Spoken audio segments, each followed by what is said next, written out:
Good morning, Yellow Jackets. This is our first edition of the Sports Nest. I'm here with Caleb Pearson, Mr. Crowder, and Coach Corbin. Let's get started with the girls' basketball. What have y'all been, thinking about that? Well, I do feel that the girls' basketball has been doing exceptionally well. We are ranked number 4. A lot of the players on the court have been doing an exceptionally well job. Michaela White definitely has been doing an exceptional job inside and outside, and she just moves along with everybody, and it's just absolutely flawless. What do you guys think? Well, with the seniors that we lost last year, it's a different team this year, and everybody on the court has to do their role. And what I was really impressed with seeing is Mackenzie Crusoe. She kind of is everywhere. She steals, she has assists, she's good on the floor, rebounds. So she's just kind of the jack of all trades, or the Jill of all trades, if you will.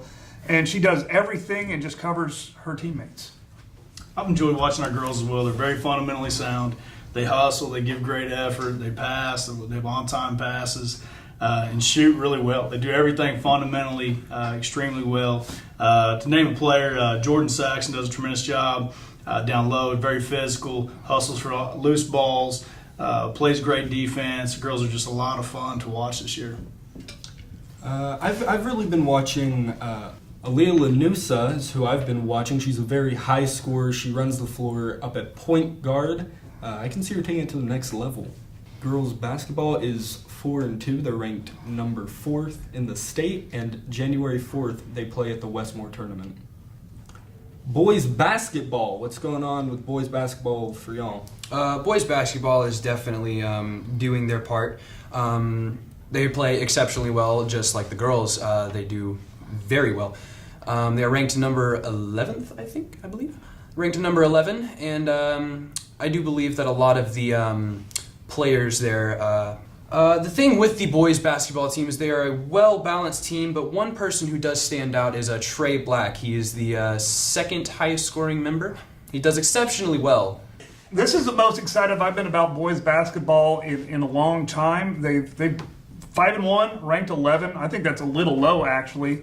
I agree. They're a complete team. They're an old team. A lot of seniors on the team, a lot of depth. One area that I thought we were lacking in was in the number 5, the center position. But when I saw Stephen Pons out there getting after it and owning the key, that completed the team to me. And I expect us to make a good play up front with this team. Yeah, they've been extremely exciting to watch. You watch them, and again, kind of echo what we talked about the girls' team. Extremely well coached, extremely disciplined, give great effort. They hit foul shots late when they need to.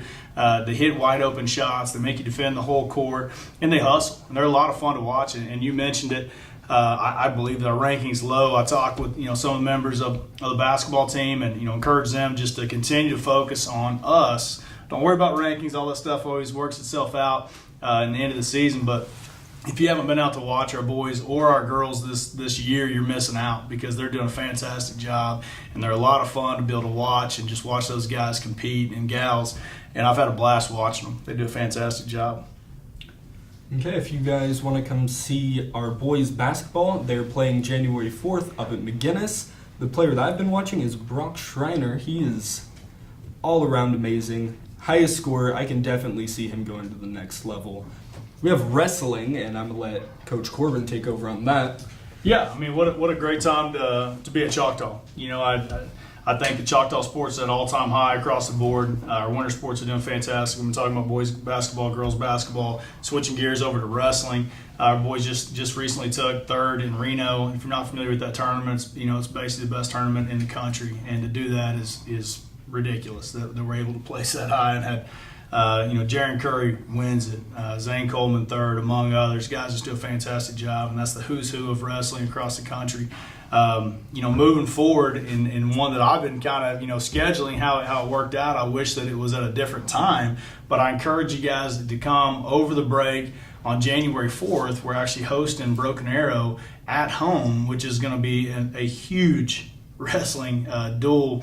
And not only just for the state, but on a national scale. I mean, you have two programs, Choctaw and Broken Arrow, that are in the top 20 in the country that are wrestling. So I mean, you get to see just like, I mean, literally a who's who of wrestlers, and we're kind of spoiled to it because we see these guys in the hallway, and you know these guys.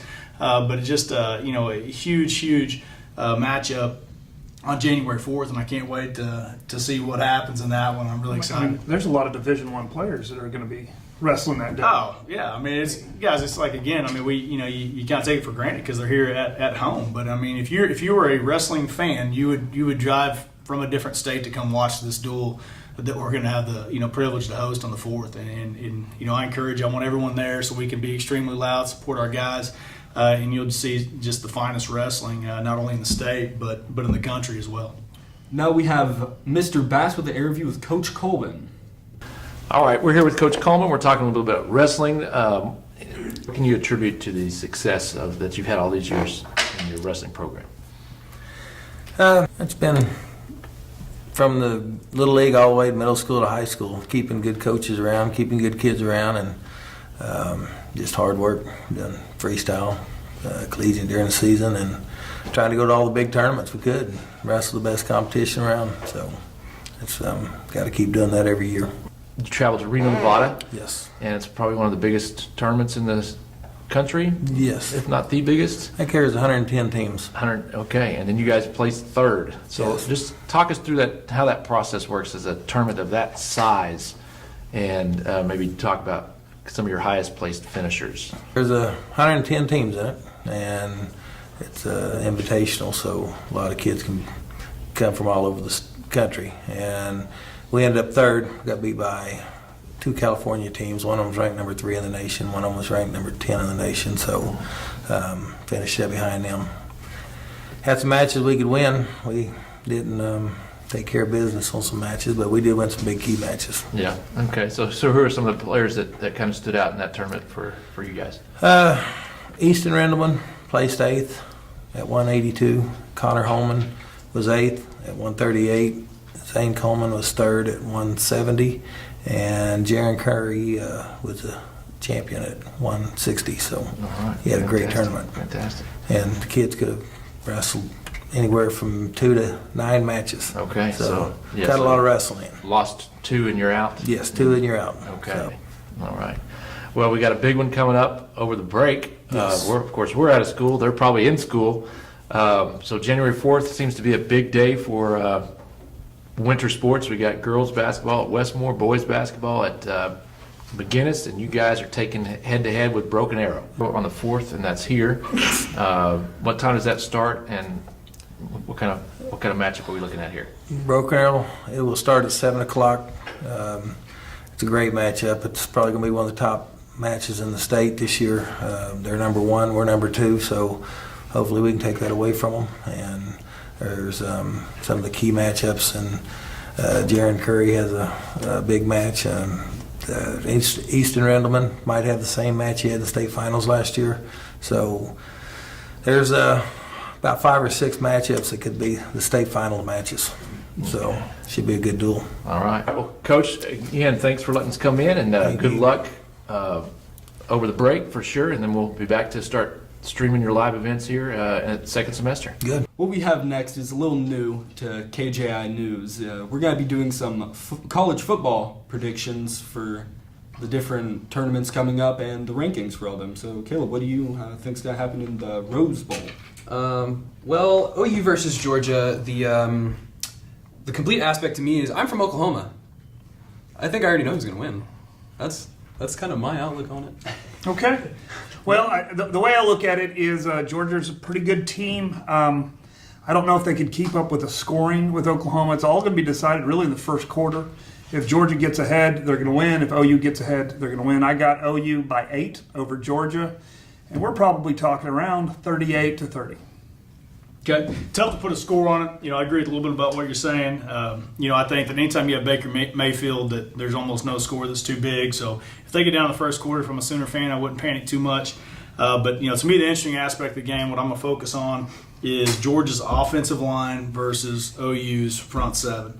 I think that's going to tell the tale. Georgia's, if you haven't got a chance to watch them, their offensive line is extremely physical. It's very, very, very well coached.